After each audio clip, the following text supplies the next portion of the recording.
मंच आसीन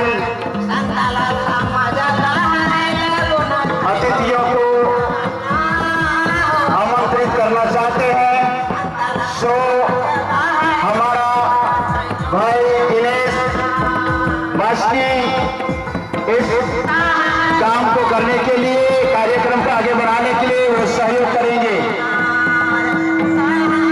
हमारे जो विशिष्ट अतिथि है प्रोफेसर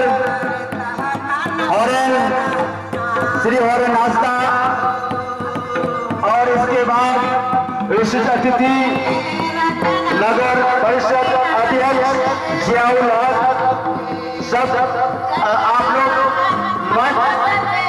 मंच आसीन के लिए इधर पधारेंगे मंच की ओर।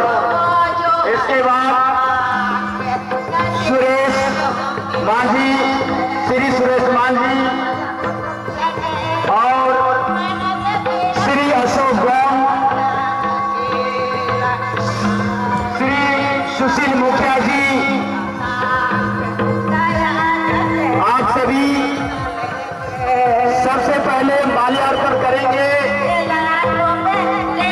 हमारे पूर्वजों का माल्यार्पण करेंगे और माल्यार्पण करते हुए पुष्पांजलि देंगे और इसके बाद मंच आसीन के लिए अपना अपना स्थान ग्रहण करेंगे और एक डॉक्टर मार्गरेट